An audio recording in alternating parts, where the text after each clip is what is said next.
നമസ്കാരം. ഏറെ സംഘർഷഭരിതമായ സാഹചര്യത്തിലൂടെയാണ് സീറോ മലബാർ സഭ കടന്നു പോകുന്നത്. സീറോ മലബാർ സഭയിലെ തെക്കന്മാരും വടക്കന്മാരും ചേരിതിരിഞ്ഞ് കുർബാന അർപ്പിക്കുന്നതിനെക്കുറിച്ചുള്ള തർക്കം തെരുവിലാവുകയും വൈദികർ പോലും ലോഹയിട്ടുകൊണ്ട് സമരം നടത്തുകയും കുർബാന നടക്കുന്ന സമയത്ത് വിശ്വാസികളും വൈദികനെ തല്ലാൻ തുടങ്ങുകയും ഒക്കെ ചെയ്യുന്ന ഭയപ്പെടുത്തുന്ന സാഹചര്യം. തിരുമേനിമാർക്ക് പോലീസ് സംരക്ഷണയിൽ പള്ളിയിൽ പോവേണ്ട അവസ്ഥ.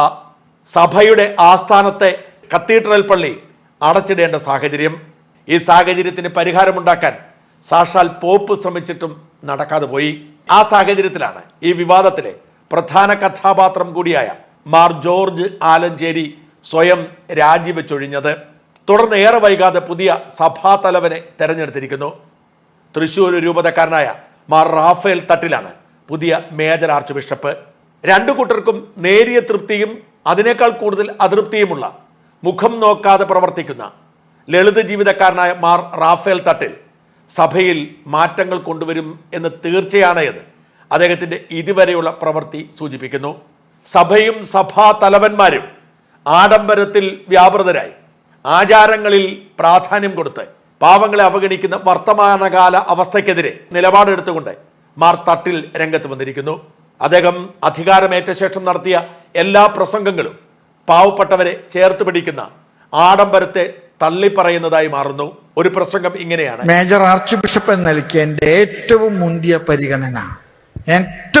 പരിഗണന സമൂഹത്തിൽ പാർശ്വവൽക്കരിക്കപ്പെട്ടവരോടുള്ള ഐക്യദാർഢ്യമാണ്.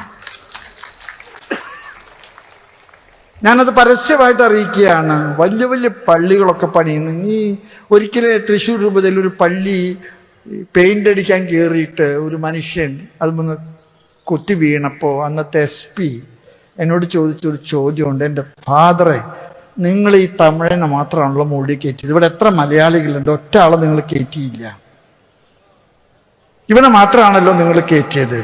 അതുകൊണ്ട് ആർഭാടപൂർണമായും ആഘോഷങ്ങളുമായിട്ട് നടക്കുന്ന ഒരു സഭയോട് എനിക്ക് വലിയ വിയോജിപ്പുണ്ട്. ഞാൻ ആ പെരുന്നാളുകൾക്കൊന്നും എതിരല്ല കേട്ടോ, ഒന്നും എതിരെ. ഞാൻ പറഞ്ഞു പൂരം എനിക്ക് വളരെ ഇഷ്ടപ്പെട്ടതാണ്. പക്ഷേ നമ്മുടെ ആവശ്യങ്ങൾക്ക് ഒതുങ്ങുന്ന കാര്യങ്ങളും മതി നമുക്ക്, ആവശ്യങ്ങൾക്ക് ഒതുങ്ങും.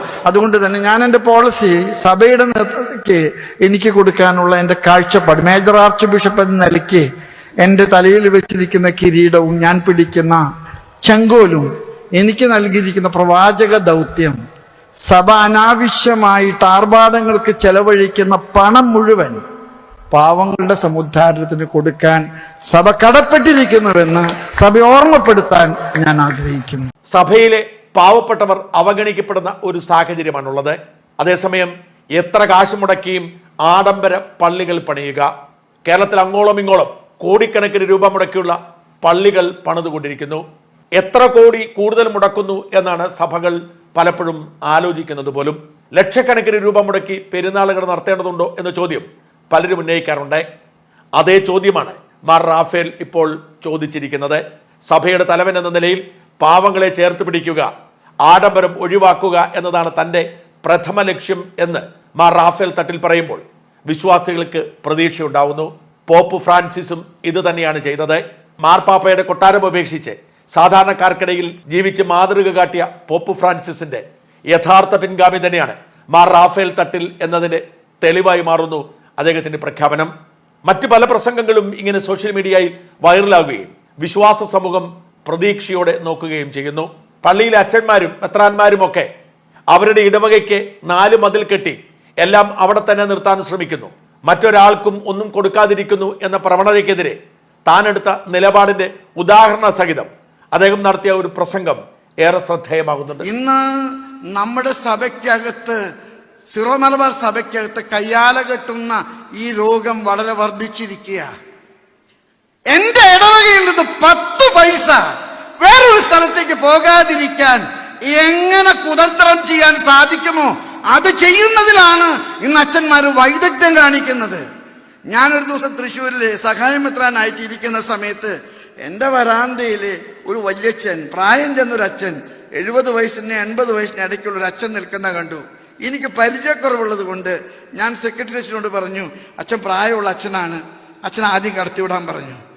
ഞാൻ അച്ഛൻ വന്നപ്പോൾ ചോദിച്ചു, ഞാനൊരു CMI അച്ഛനാണ് പിതാവേ, ചാന്ദരൂപതയിലെ മിഷനറിയാണ്. ഞാനിവിടെ 2 ആഴ്ച തൃശ്ശൂരിൽ വന്നപ്പോൾ, എൻ്റെ നാട് ഇതാണ്. തൃശ്ശൂരിൽ വന്നപ്പോൾ ഞാൻ ഓരോ പള്ളികളിലൊക്കെ ചെന്നിട്ട് അച്ഛന്മാരോടൊരു പള്ളി പണിയുന്നുണ്ട്, എനിക്കാകെ 10 ലക്ഷം രൂപയുണ്ടെങ്കിൽ ഒരു പള്ളി പണിയാം, ഞാനൊന്ന് പ്രസംഗിക്കട്ടെ എന്ന് ചോദിച്ചപ്പോൾ ഒറ്റ അച്ഛനും സമ്മതിക്കുന്നില്ല. അതുകൊണ്ട് ഞാൻ പിതാവിൻ്റെ അടുത്ത് വന്നിരിക്കുക, എന്നെ ഒന്ന് സഹായിക്കൂ. ഞാൻ പറഞ്ഞു, അച്ഛാ കാശി ചോദിച്ചേക്കരുത്, അച്ഛൻ്റെ ആവശ്യം പറഞ്ഞേക്കണം.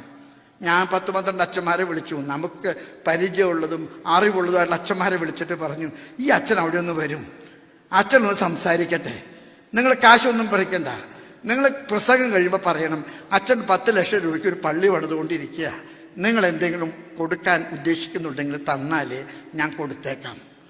ഞാൻ അച്ഛനോട് പറഞ്ഞു, അച്ഛാ എല്ലാ പള്ളികളിലും അച്ഛൻ ഈ പറഞ്ഞ പള്ളികളിലൊക്കെ പൊക്കോ. അച്ഛൻ പ്രസംഗിച്ച് കഴിഞ്ഞ് പോയപ്പോൾ ഞാൻ ഈ അച്ഛന്മാരെല്ലാം കോണ്ടാക്ട് ചെയ്തു. അച്ഛന്മാരെല്ലാം പിരിച്ചു തന്ന കാശ് 10 ലക്ഷം രൂപയിലെ കൂടുതൽ. ദിവസങ്ങളിലാണ് നമ്മുടെ ആളുകൾ കൊടുക്കാൻ തയ്യാറാ. നമ്മുടെ ആളുകൾക്ക് അങ്ങനെയുള്ള ഒരു അറിവ് കൊടുത്താലേ സഹകരിക്കാൻ തയ്യാറാ. പക്ഷെ നമ്മുടെ വൈദികരിൽ നല്ല 1% അങ്ങനെ ഈ ഇടവകയിൽ നിന്ന് പോയാല്, എൻ്റെ ഇടവകയിലെ മണ്ണ് മറ്റൊരു സ്ഥലത്ത് ചെന്ന് വീണാല് അത് എനിക്ക് ദോഷം ചെയ്യുമെന്നുള്ള ഒരു പ്രകൃതി.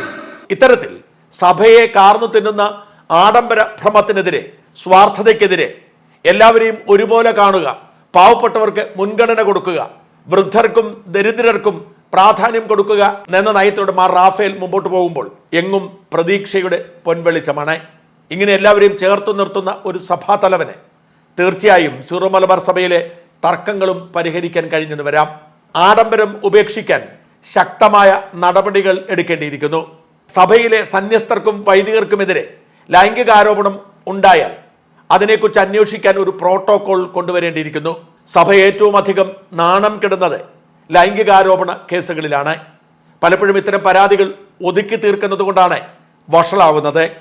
ആരെങ്കിലും എവിടെയെങ്കിലും അത്തരമൊരു പരാതി ഉന്നയിച്ചാൽ അപ്പോൾ തന്നെ ആരോപണ വിധേയനെ മാറ്റി നിർത്തി നിഷ്പക്ഷമായി അന്വേഷണം നടത്തുകയും അങ്ങനെ ഒരു കുറ്റകൃത്യം ചെയ്തു എന്ന് പ്രഥമ ദൃഷ്ട്യ ബോധ്യമായാൽ പോലീസിൽ റിപ്പോർട്ട് ചെയ്യുകയും ഒക്കെ ചെയ്തു വേണം ഈ വിഷയത്തിൽ സഭയെ നേർവഴിക്ക് നയിക്കാൻ. അച്ഛന്മാരുടെ പെണ്ണുപിടിയും പീഡനവും സഭാവിശ്വാസികളെ നാണം കെടുത്തുന്നത് പോലെ മറ്റൊന്നും നാണം കെടുത്തുന്നില്ല എന്ന് തിരിച്ചറിഞ്ഞ് നടപടി ഉണ്ടാവട്ടെ. രണ്ടാമത്തെ പ്രസംഗത്തിൽ മാർ റാഫേൽ ഒരു പള്ളിയുടെ അല്ലെങ്കിൽ ഒരു വിശ്വാസിയുടെ പണം മറ്റുള്ളവർക്കും കൊടുക്കുന്നതിനെ കുറിച്ചാണ് പറഞ്ഞത്. പലപ്പോഴും വിശ്വാസികൾ അതിന് തയ്യാറാണ്, എന്നാൽ അച്ഛന്മാർ ഒരുക്കമല്ലെന്ന്. അത്തരത്തിലൊരു വിഷയവും കൂടി മാർ റാഫേലിന്റെ ശ്രദ്ധയിൽപ്പെടുത്തട്ടെ. ഞാനിപ്പോൾ കാണിക്കുന്നത് ഹുസൂർ രൂപത മെത്രാൻ മാർ സെബാസ്റ്റ്യൻ പൂഴോലിപ്പറമ്പലിന്റെ ഒരു കാർഡാണ്. ഈ കാർഡിലെ QR സ്കാൻ ചെയ്താൽ ആ രൂപതയുടെ ഒരു പ്രത്യേക ലക്ഷ്യത്തിന് വേണ്ടി പണം കൊടുക്കാൻ കഴിയും. ആ മെത്രാൻ കേരളത്തിലെ പല ഇടവകകളിലും ഇറങ്ങി പണം പിരിക്കുന്നത് തോമാസ് ലീഹായെ അടക്കിയ മൈലാപ്പൂരിൽ ഒരു പള്ളി പണിയാനാണ്. അവിടെ ധാരാളം സീറോ മലബാർ സഭാവിശ്വാസികളുണ്ട്, എന്നാൽ അവർക്ക് പള്ളിയില്ല. ഓർത്തഡോക്സ് പള്ളിയിലായിരുന്നു ആദ്യം അവർ കുർബാന നടത്തിയത്, പിന്നീട് അതിന് വിലക്ക് വന്നു. CSI പള്ളിയോടെ നടത്താൻ അനുവദിക്കുമോ എന്ന് ചോദിച്ചു. അവർ അതിന് അനുമതി കൊടുത്തെങ്കിലും ആ പള്ളിയിലെ വിശ്വാസികൾ സമ്മതിച്ചില്ല. ലത്തീൻ രൂപതക്കാർ ഒരു തരത്തിലും വഴങ്ങുന്നുമില്ല. ഈ സാഹചര്യത്തിൽ ഒരു പള്ളി പണിയുന്നതിന് വേണ്ടി പണം പിരിക്കാൻ തെണ്ടി നടക്കുകയാണ് ഈ മെത്രാൻ. ഒരുപാട് വിശ്വാസികൾ പണം കൊടുത്തു. പക്ഷെ 20 സെന്റിന് 20 കോടിയിലേറെ രൂപ വേണ്ട മൈലാപ്പൂരിൽ സ്ഥലം വാങ്ങി ഒരു പള്ളി പണിയുക ചെറിയ കാര്യമല്ല. മാർത്തോമാസ് ലീഗായുടെ പാരമ്പര്യം അവകാശപ്പെടുന്ന ഈ സഭയ്ക്ക് മാർത്തോമാസ് ലീഗായെ അടക്കിയിരിക്കുന്ന മൈലാപ്പൂരിൽ ഒരു പള്ളി പണിയാനുള്ള പ്രാഥമിക ബാധ്യതയുണ്ട്. ആ ഉത്തരവാദിത്തം മാർ റാഫേൽ ഏറ്റെടുക്കുകയും സഭാ വിശ്വാസികളിൽ നിന്നും പണം ശേഖരിച്ച് പള്ളി പണിയാനുള്ള സഹായങ്ങൾ ചെയ്തു കൊടുക്കുകയും വേണം. അല്ലാതെ ഒരു മെത്രാനെ പണപ്പിരിവിനു വേണ്ടി ഇടവകൾ തോറും അയക്കുന്നത് മോശമാണ്. സഭയിൽ മാറ്റത്തിന്റെ കൊടുങ്കാറ്റഴിച്ചുവിട്ട് തുടക്കമിട്ട മാർ റാഫേലിനെ പാവങ്ങളെ ചേർത്ത് പിടിച്ച് സഭയിലെ പ്രശ്നങ്ങൾ പരിഹരിക്കാൻ കഴിയട്ടെ എന്ന് പ്രാർത്ഥിക്കുന്നു.